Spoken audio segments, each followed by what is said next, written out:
Hello guys, ఈరోజు పప్పు కూర పులగూర చేశాను. నేను మట్టి పాత్రలో చేశాను. ఈ విధంగా ఆయిల్ వేసుకొని ఆయిల్లో పచ్చిమిర్చి వేసి పచ్చిమిర్చి వేగాక కొద్దిగా ఎండుమిర్చి కూడా వేసుకోవచ్చు కావాలంటే. కొద్దిగా పప్పు వేసాను, ఎక్కువ పప్పు వేయకుండా కొద్దిగా పప్పు వేసి ఎక్కువ కూరాకు వేసి చేద్దామనేసి ఈరోజు డిసైడ్ అయ్యానమాట. పప్పు తక్కువ వేసి ఆకు ఎక్కువగా వేసుకున్నామంటే మనకు ఆరోగ్యానికి చాలా మంచిది కదా అని ఇలా చేద్దామని ట్రై చేశాను. ఇదిగోండి, కొద్దిగా మెంతాకు వేసాను. ఫస్ట్ మెంతాకు చేదు వస్తుంది బాగా వేగకపోతే, కాబట్టి మెంతాకు బాగా వేయించుకోవాలి. ఎంత బాగా వేగిందంటే చేదు లేకుండా బాగుంటుంది. మెంతాకు వేగిన తర్వాత బాగా వేగిపోయింది కదా, ఈ విధంగా పప్పు అది తర్వాత కొద్దిగా మన తోటకూర ఉంటుంది కదా, అది కొద్దిగా వేసాను. తోటకూర ఇదిగోండి, ఇది కాడలతో కూడా వేసుకున్నామంటే హెల్త్కి చాలా మంచిది. ఇది షుగర్ ఉండే వాళ్ళకి, గర్భిణీ స్త్రీలకు ఈ తోటకూర ఆకు తిన్నారంటే చాలా మంచిది. తోటకూర ఆకు వేసి తర్వాత టమాటా వేసాను. ఇందులో మనకి ఇంకేమన్నా కూర ఆకులు ఉంటే కూడా కొద్దిగా వేసుకోవచ్చు. కొద్దిగా చింతపండు, కొద్దిగా ఉప్పు, ధనియాల పొడి కొద్దిగా వేసి అన్నీ వేసేసి కలబెట్టి బాగా వేయించేసి మళ్ళీ తర్వాత కొద్దిగా వాటర్ పోసి ఉడకబెట్టేసామంటే బాగా ఉడికిపోతుంది. ఈ విధంగా బాగా వేయించుకోవాలి. మనకు పచ్చి వాసన అనేది లేకుండా బాగా వేగిపోతే బాగుంటుంది. కూరాకు, పప్పు, టమోటా అంతా బాగా వేగిపోతుంది కదా. అట్టే బాగా ఉడికిపోయిన తర్వాత మనం సెట్లో ఉడికిపోయింది కదా మెత్తగా, తర్వాత వాటర్ అంతా పక్క గిన్నెలోకి వంచేసి పప్పు, మిరపకాయలు వేసుకొని బాగా ఎనుపుకోవాలి. ఈ విధంగా ఇట్లా చేత్తో బాగా ఎనిపేసామంటే నున్నగా మెదిగిపోతుంది.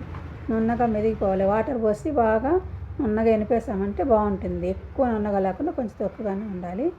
ఇలా ఎనిపేసి ఆ వాటర్ కూడా ఇందులో పోసుకునేయాలి. పప్పులో పోసేసి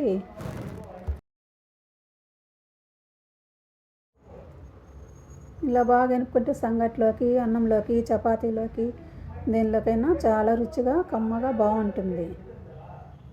మట్టి పాత్రలో చేస్తేనే ఆ రుచే వేరుగా ఉంటుందండి. మనకు కుక్కర్లలో పెడితే రుచి ఉండదు. ఈ మట్టి పాత్రలో చేసుకుంటేనే చాలా కమ్మగా రుచిగా బాగుంటుంది. తినేదానికి కూడా అదొక టేస్ట్ వస్తుంది. ఆరోగ్యానికి, హెల్త్కి కూడా చాలా మంచిది కదా ఇట్లా చేసుకొని తిన్నామంటే. పొయ్యి మీద మట్టి పాత్రలో చేసుకుంటే ఇంకా ఆరోగ్యానికి చాలా మంచిది. గ్యాస్ పైన, ఈ కరెంట్ స్టవ్ పైన చేసుకున్నామంటే అది మనకు ఆరోగ్యానికి చాలా చెడ్డ. ఇప్పుడు ఎవరు మంటేస్తున్నారు కట్లు, అంత గ్యాస్లో వచ్చేస్తున్నాయి కదా. గ్యాస్ పైనే సెట్లో చేశాను నేను. ఈ విధంగా ఇదిగోండి, మొత్తం ఎనిపేసి వాటర్ కూడా ఇందులో పోయేసాను. చూసారా, సరిపోయినాయి వాటరు. మళ్ళీ కొంతసేపు ఉడుకుతుంది కదా, సరిపోతుంది. ఇలా మొత్తం ఎనుక్కునేసిన తర్వాత అంతా రెడీగా పెట్టుకొని ఆనియన్ తరిగి పెట్టుకునేసి ఇదిగోండి ఆయిల్ వేసి, ఆయిల్ వేడయ్యాక వడియం కావాలంటే వడియం వేసుకోవచ్చు. వడియాలుంటే, లేదంటే ఉద్దిపప్పు ఆవాలైనా వేసుకోవచ్చు. మా దగ్గర వడియాలు ఉంటాయి కాబట్టి మేము వడియాలు వేస్తాము. వడియాలు వేసి ఈ వడియం బాగా వేగనిచ్చి కరివేపాకు వేసుకోవాలి. కొద్దిగా కరివేపాకు ఉంటే వేసుకోవచ్చు, లేదంటే లేదు. తర్వాత ఆనియన్ ఈ విధంగా సన్నగా తరిగి వేసేసామంటే బాగా ఆనియన్ బాగా వేయించుకోవాలి. బాగా ఆనియన్ వేగాక ఈ పప్పు మనం వేసి పెట్టుకున్నాం కదా, ఆనియన్ బాగా వేయించుకోవాలి. పచ్చివాసన లేకుండా కొంచెం బ్రౌన్ కలర్ వచ్చేదాకా, లైట్గా బ్రౌన్ కలర్ వచ్చేదాకా వేయించుకొని ఇలా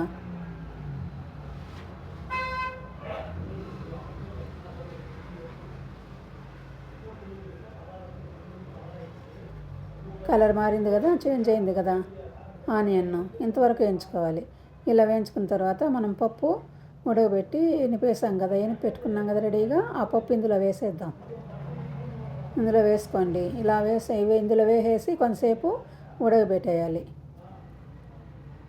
కొంతసేపు ఉడికిపోయిందంటే మనకు వాసన లేకుండా పోపు పెట్టాం కదా, ఆ పచ్చి వాసన లేకుండా కొంతసేపు ఉడకబెట్టేసి తర్వాత ఆఫ్ చేసామంటే చాలా బాగుంటుంది. కమ్మగా, రుచిగా, టేస్టీగా సంగటి, చపాతీ, అన్నం, దోశ, ఇడ్లీ దేనిలోకైనా చాలా బాగుంటుంది. కాంబినేషన్ చాలా బాగుంటుంది. సంగటి, ఈ కూర అయితే కాంబినేషన్ సూపర్గా ఉంటుంది.